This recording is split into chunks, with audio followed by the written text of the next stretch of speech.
Hey, Karen and Sarah, it's me. Sorry about being so late on this, but laptop died, and I left this webcam hooked up to my desktop. Left the whole desktop actually up in my dorm room over break. So yeah, bit late, but A, not that unusual for this channel. B, not that unusual for me. C, don't really care because it didn't take me too long to record a new one. Um, So yeah, I guess I'll just start with a fandom update with awesome stuff I got, stuff that I know. First off, both of you will appreciate. Got this yesterday, or no, 2 days ago. This is awesome. This is all the ebooks. It's really good, especially the Eighth Doctor story. There's a lot of really good stories in here. They really do manage to capture like the feel of each of the Doctors and each of the episodes while being a fairly short story. You're supposed to Ewan Colfers. I might be horribly mispronouncing his name. I've never heard it pronounced by anybody else besides myself. So, but he writes a First Doctor story, and that's brilliant.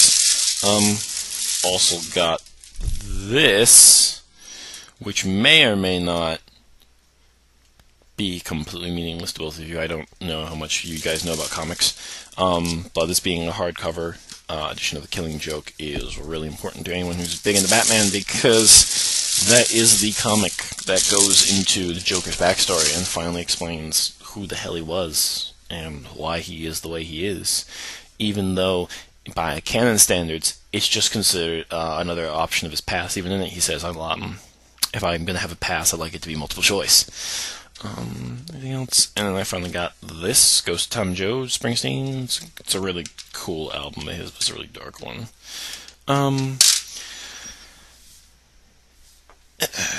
Beyond that, I've just been kind of, gaming, that kind of stuff. Playing the Minecrafts, doing to schools and colleges and stuffs.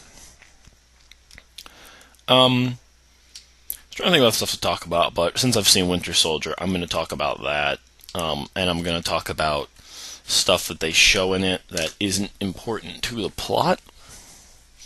But I will tell you right now, if you don't want to hear about that because you guys haven't seen it and you don't want to be surprised about, and this is honestly stuff that has no indication of the plot. One is a complete throwaway line that they mention that has no, like I said, no importance to the plot, and one is one of the after the credits scene. The first one. Yes, the first one. Because there's always two now, thanks to Avengers, which is good and awesome. I love to. So I'm going to talk about that and the importance of that as someone who has read comics a decent amount, not a lot, not as much as I should have. But so if you don't want to hear about that until you've gone and seen it, which I highly recommend, trust me, all the hype it gets about it's not better than the Avengers. Because it's not as fun as the Avengers, but it's a lot darker, which it needs. And it's a really good Cap movie. It's a really good Cap movie. Both just on its own, and as a follow-up to Captain America, and as a follow-up to Avengers, and as a follow-up to, like, Agents of S.H.I.E.L.D., from what I've seen, because I haven't watched much of Agents of S.H.I.E.L.D., and the other two Avengers Phase 2 films, Iron Man 3 and Thor Dark World. I'm going to talk about that. So again, keep giving the spoiler warnings because this is kind of big stuff. So first thing is this very throwaway line there when they're at one part, without spoiling how, they're listing off or why they're listing off a bunch of people. They mention Tony Stark, they mention Bruce Banner, and the last thing they mention before they jump to something else, like to someone reacting to this list of names, is Stephen Strange. That's huge for the Marvel Universe. It's just as big news as when they announced Guardians of the Galaxy, because Stephen Strange is also more properly known as Doctor Strange, and he is a magician. I'm going to pull up his bio real quick while I'm talking, because I'm not as familiar with him as I should be, but I still really like him a lot. Alright, here we go. Background. Basically, he's a former neurosurgeon who serves as the Sorcerer Supreme. Basically, he's the primary protector of Earth against all magical, mystical threats. He's an amazing guy. He can't use his hands, actually. His hands have been, or damaged. I forget. It changes depending on which backstory you read, if I remember correctly, it varies. But he lives in the Sanctum Sanctorum, which is in right outside New York City. He draws his power from mystical elements. We actually did see the Orb of Agamotto, which he's supposed to have in Thor 1. There was a reference to that. They also had the Infinity Gauntlet, which is what Thanos is after, and I'll explain more about that in a sec as well. But and he uses the Orb of Agamotto, kind of like his crystal ball type thing. He's a big scryer. That's really awesome because it means that, Marvel's going in for magic now. I mean, we already had aliens, and we're going to have a lot more aliens coming our way. But now we're also going to do magic. And they keep saying they're going to do this. Marvel's been saying, yeah, we're probably going to do Doctor Strange. We have an actor in mind. That's their kind of yearly thing. And now they've actually officially made him part of their canon. He's a thing. He's going to exist. And it's great. I guess I'll go on a quick tangent to explain Thanos and the Infinity Gauntlet, because that's huge news. That's actually very important if you want to really follow the back plot line of the Avenger films. If you're wondering what the hell was going on with that whole collector guy at the end of Thor 2 and the Infinity Stones, they're actually called Infinity Gems normally, and they're part of this big gauntlet that Thanos wields to basically manipulate reality, if I remember correctly. And this one, they're making the Tesseract one of them, they're making the Ether another one of them, and the Collector's going, 1 down, 5 to go, meaning the 6 stones that go into the gauntlet. Which means either he's working for Thanos or he wants to get the gauntlet himself. In Thor 1, when they're going through the throne room, or the trophy room, where they've got the Tesseract, where they've got the Ice Freezy Cube of Doom, for lack of a better word, because I remember the name of it. They had the gauntlet, they had the Orb of Agamotto, which was really cool. They had a lot of other stuff. I was like, why the hell does Odin have that? So maybe we'll see Strange getting that? I don't know. It'll be a big thing. Secondly, being the after credits scene, we saw Baron von Strucker again. He's been in S.H.I.E.L.D. a couple of times. I've seen some of his clips online, but I haven't really watched his episodes. He's a douchebag, basically. But the most important part was they were talking about experiments.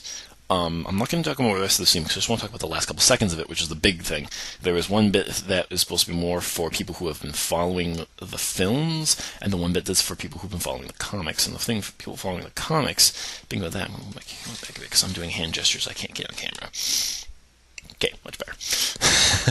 Is they show the twins, and I'm like, oh shit, they're not going to do it. And they did it. It was Quicksilver and Scarlet Witch, which are huge members of the Avengers. In the comics, they are the twin children of Magneto. Because of licensing laws in the Marvel comic universe, the MCU, as it's being affectionately called, in the MCU, which stands for the Avengers universe for films, that is not going to be their names, because Fox got the right for those names, because they're doing it for X-Men. They're going to be in Days of Future Past, which comes out in May. I'm so excited for that, too. So they're going to be referred to by their names. I can't remember them off the top of my head. It's not really that important, really. The names themselves give away. Quicksilver is basically Marvel's version of the Flash. He doesn't have the exact same powers, but basically, yeah, he can move wicked fast. And then Scarlet Witch is an incredibly gifted and telepath. To like Phoenix levels. In the comics, at one point, she completely rewrites a whole universe, or whole dimension. She's scary powerful. And he is kind of not really like her protector, but he's pretty defensive. They're both very defensive of each other, being twins. So that's a thing. And we get to finally see them in action a little. At least see them doing what they're known for. Quicksilver dashing about a bit, and Scarlet Witch manipulating things and crumpling things together, and it's really cool looking. So I'm really excited for that.